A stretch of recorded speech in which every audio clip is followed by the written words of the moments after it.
Hello guys, welcome back to our channel. இந்த வீடியோவில் Nicholas பூரானோட ஜேர்னியை பார்க்கலாம். ஸோ எல்லாரும் நேற்று அடித்த இன்னிங்ஸால் இன்னைக்கு சோஷியல் மீடியாவே எல்லாம் பரபரப்பாக நிக்கலஸ் பூரான் இப்படி பண்ணிட்டாரு, அப்படி அடிச்சிட்டாரு, பயங்கரமான வெண்ணுப்பா அப்படின்ற மாதிரி பல விஷயங்களை பேசிகிட்டு இருப்பாங்க. பட் அதுக்கு முன்னாடி அவரோட லைஃப்பில் என்னெல்லாம் நடந்ததுன்றது முக்கியமாக தெரிஞ்சுக்க வேண்டிய விஷயங்க. பல விமர்சனங்களை தாண்டி வந்திருக்காரு. என்னென்ன அப்படின்றத நம்ம பார்த்துடலாம். கிட்டத்தட்ட பார்த்தீங்கன்னா அவரோட டெபியூ வந்து எப்போன்னா 2014 அண்டர் 19ல 4வது ரன் ஸ்கோரரா, ஸோ லீடிங் ரன் ஸ்கோரரில் 4வது இடத்துல இருந்தார். 6 இன்னிங்ஸில் 300 ரன் அடிச்சு அந்த இதில் இருந்தார். ஸோ அதுக்கப்புறம் வெஸ்ட் இண்டீஸ் டீமுக்கு வர சுச்சுவேஷனில் பார்த்தீங்கன்னா ஒரு ஆக்சிடென்ட் நடக்குது. ஆக்சிடென்ட்ல வந்து ஸோ நடக்க முடியாமல் இந்த சம் இஷ்யூஸ் வருது. அதுக்கப்புறம் அவர் வந்து எதையுமே விளையாட முடியல 2 வருஷமா. அதுக்கப்புறம் பார்த்தீங்கன்னா அவருக்கு கிரிக்கெட் கரியர் இதெல்லாம் லேக் ஆயிடுச்சு, ஆப்பர்ச்சுனிட்டி கிடைக்கல. அந்த டைம்ல வந்து கிரண் போலார் அவர் வந்து அவங்க டீம்ல ரெக்கமெண்டேஷன் பண்ணி நிக்கலஸ் பூரானை எடுத்து சிபிஎல்ல ஆட வைக்கிறாரு. அதுக்கப்புறம் கொஞ்சம் கொஞ்சமா ஆட ஆரம்பிச்சுட்டு ஸோ 2016 வந்து டெபியூ பண்றாரு T20க்கு. ஸோ அவர் முதல் டெபியூ பண்ணதே T20 அகேன்ஸ்ட் பாகிஸ்தான். இது ஒரு பக்கம் டெபியூ பண்ணிட்டு ஸோ அந்த அளவுக்கு பர்ஃபார்மன்ஸ்லாம் வரல. அதுக்கப்புறம் கொஞ்சம் காலகட்டம் ஆகுது, கிட்டத்தட்ட 2 வருஷம் ஆகுது. 2016 2018 வருது. இந்தியாவுக்கு எதிராக வந்து 24 பால்ல ஒரு 50 வந்து சென்னை சேப்பாக்கம் ஸ்டேடியத்தில் அடிக்கிறார்.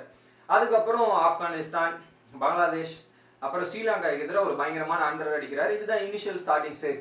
இப்படியே ஆயிட்டு இருக்கும்போது அதுக்கப்புறம் ஓடிஐ டீம் இதெல்லாமே வராரு. இப்படியே போயிட்டு இருந்த டைம்ல தான் பார்த்தீங்கன்னா அவருக்கு கரெக்டாக ஐபிஎல்லோட ஆப்பர்ச்சுனிட்டி கிடைக்குது.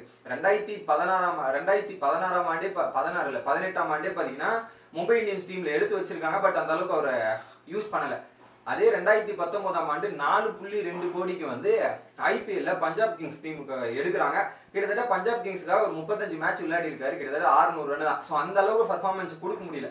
ஒரே ஒரு சீசன் மட்டும் 360 ரன் அடிச்சிருக்காரு. மற்ற 2 சீசன் வந்து சொற்ப ரன்கள். ஸோ அந்த அளவுக்கு ஆவரேஜும் இல்லை, இம்பாக்டும் கிரியேட் பண்ண முடியல. இவரெல்லாம் எதுக்குப்பா டீம்ல வச்சிருக்கீங்க, இவரெல்லாம் ஒரு பிளேயரா அப்படின்ற மாதிரி பல விமர்சனங்கள் அந்த டைம்ல வந்தது. இதெல்லாம் ஒரு பக்கம் போயிட்டு இருக்க டைம்ல தான் பாத்தீங்கன்னா 2021ஆம் ஆண்டு, கரெக்டா 2021ஆம் ஆண்டு வெஸ்ட் இண்டீஸோட கேப்டனா நியமிக்கப்பட்டாரு நிக்கலஸ் பூரான். அது அவர் கேப்டன் ஆன உடனே பாத்தீங்கன்னா ஆஸ்திரேலியாவுக்கு எதிராக போயிட்டு T20ல பாத்தீங்கன்னா ஸோ சரியான வெற்றிங்க. ஸோ ஆஸ்திரேலியாவை 4-1ன்ற கணக்குல வந்து ஆஸ்திரேலியாவை ஜெயிக்கணும்னா அந்த மாதிரி ஒரு கேப்டன்சியை டாமினேட் பண்ணாரு. அடுத்து பாத்தீங்கன்னா பாகிஸ்தான் கிட்ட தோத்துறாரு. அதுக்கப்புறம் பாத்தீங்கன்னா பங்களாதேஷ் கூட ஜெயிச்சாங்க. கிட்டத்தட்ட ஒரு 23 மேட்ச் கேப்டன் பண்ணியிருக்காரு. அந்த 23 மேட்ச்ல 8 மேட்ச் தான் ஜெயிச்சிருக்காரு. ஃபர்ஸ்ட் டாமினேட் பண்ணி வெற்றி பெற்றார் 4 மேட்ச். அதுக்கப்புறம் பாத்தீங்கன்னா கண்டினியூஸ் லாஸ்ங்க. ஏன் ஸ்காட்லாந்து கூட, அயர்லாந்து கூட இதெல்லாம் தோத்த உடனே இவர் என்னப்பா கேப்டன் பண்றாரு, இதெல்லாம் பண்றாரு அப்படின்ற கேள்விக்குறி வருது. அதுக்கப்புறம் அவர் ஃபார்ம் உள்ள ஒரு கேள்வி வருது, புவர் ரன் பூரான் அப்படின்ற மாதிரி ஒரு ஹேஷ்டேக் வந்து ட்ரெண்ட் ஆகுது. இதெல்லாம் ஒரு பக்கம் மைண்ட் செட், பிளேயரோட மைண்ட் செட்டே மாத்துங்க. என்னதான் நம்ம சோஷியல் மீடியான்றது நல்லதா பண்ணா பாராட்டும், கெட்டதை பண்ணா இது பண்ணும். இதெல்லாம் ஒரு பக்கம் போயிட்டு இருக்க டைம்ல தான் ஸோ வேர்ல்டு கப்லயும் பாத்தீங்கன்னா அந்த அளவுக்கு பர்ஃபார்மன்ஸ் பண்ணல. T20 வேர்ல்டு கப்ல கிட்டத்தட்ட பாத்தீங்கன்னா 8 இன்னிங்ஸ்ல 48 ரன் தான் அடிச்சிருக்காரு. மோசமான ஃபார்ம் தான், மோசமான இதுதான். ஸோ அதுல இருந்து அதுக்கப்புறம் பாத்தீங்கன்னா வேர்ல்டு கப் தோத்ததுல இருந்தே பாத்தீங்கன்னா வெஸ்ட் இண்டீஸோட கேப்டனோட பதவி அவர்கிட்ட இருந்து பறிக்கப்படுது. அவர் என்ன பண்றது ஏதா பண்றதுன்றது தெரியாம ஒரு பக்கம் முழிச்சிட்டு வாய்ப்பும் கிடைக்காம இருந்தார். அந்த டைம்ல தான் ஐபிஎல் ஆக்ஷன் வருதுங்க. இந்த ஆக்ஷன்ல கிட்டத்தட்ட பாத்தீங்கன்னா சன்ரைசர்ஸ் லாஸ்ட் ஆக்ஷன்ல 10.75 கோடிக்கு வந்து அவர் எடுத்திருந்தாங்க. எடுத்து அந்த அளவுக்கு இம்பாக்ட் 14 மேட்ச்ல வந்து 14 மேட்ச் விளையாடினாரு. கிட்டத்தட்ட 300 ரன் அடிச்சார். ஸோ அந்த அளவுக்கு பெரிய இம்பாக்ட். 300 ரன்ன்றது ஒரு இதுதான். ஸோ ஆனா சன்ரைசர்ஸால அந்த அளவுக்கு குவாலிஃபை ஆக முடியல, அந்த அளவுக்கு எந்த பர்ஃபார்மன்ஸும் பண்ண முடியல.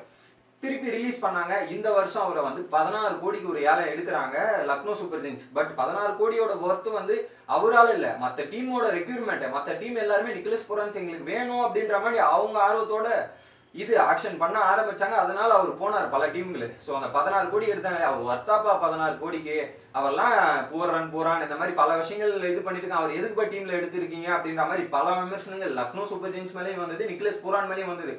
அதுக்கு பதிலடி கொடுக்குற மாதிரி தாங்க நேத்தோட இன்னிங்ஸும் சரி. இந்த சீசன் அவர் ஐபிஎல் ஆரம்பிச்சதும் அப்படிதான் இருக்கு. ஸோ அவரோட எல்லா இன்னிங்ஸும் எடுத்து பாருங்க, 35 ரன்னு எல்லாமே ஒரு இம்பாக்ட் கிரியேட் பண்ற மாதிரி. சென்னை சூப்பர் கிங்ஸ் எதிராக இருக்கட்டும், இல்ல ஃபர்ஸ்ட் மேட்சா இருக்கட்டும், எல்லாமே ஒரு இம்பாக்ட் அதிரடியா. அதுவும் இந்த சீசன் மட்டுமே அவரு ஸ்ட்ரைக் ரேட் 200க்கு மேல இருக்கு, ஆவரேஜ் 50க்கு மேல இருக்கு. அந்த அளவுக்கு ஒரு இம்பாக்ட். நேத்து ஆடின இன்னிங்ஸ் எல்லாம் பயங்கரங்க. அந்த இன்னிங்ஸ் எல்லாம் சாதாரணமா சொல்ல முடியாது.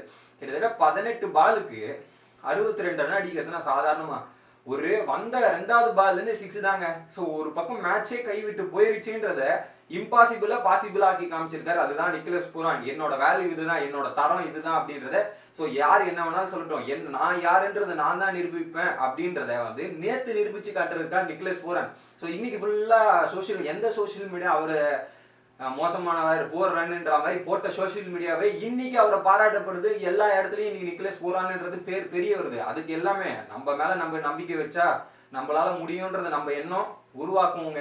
அதுதான் உண்மை. ஸோ வந்து மற்றவங்க யார் வேணாலும் பேசிடலாம், நம்மளால முடியும், நம்மனா எதையும் பண்ணி காமிக்க முடியும். அதை தான் நிக்கலஸ் பூரான் பண்ணி காமிச்சிருக்காரு. அவருக்கு கிடைச்ச மிகப்பெரிய வெற்றிங்க. ஸோ அது நேற்று மேட்ச் எல்லாம் பார்த்தீங்கன்னா வேற லெவல். அதையும் அதை வின் பண்ணிட்டு அவர் கடைசியாக சொன்ன விஷயம் என்ன தெரியுமா, இந்த வெற்றியும் இந்த இதையும் நான் என் ஒய்ஃபுக்கும் எனக்கு புதுசா பிறந்திருக்க குழந்தைக்கும் நான் டெடிகேட் பண்றேன் அப்படின்ற மாதிரி சொன்னாரு. நான் ஒன்னே தான் நினைச்சு வந்தேங்க, என் ஜோன்ல என் ஸ்லாட்ல போட்டாங்கன்னா நான் அடிப்பேன், அவ்வளவுதான். இந்த சீசன் எனக்கு தான், நான் இதுல ரொம்ப கம்ஃபர்டபுளா இருக்கேன், சிரிச்சிட்டு ஜாலியா அந்த கேமை விளையாட போறேன், ரசிச்சு விளையாடுறேன் அப்படின்ற மாதிரி நேற்று ஒரு ஸ்டேட்மெண்ட் சொன்னாரு.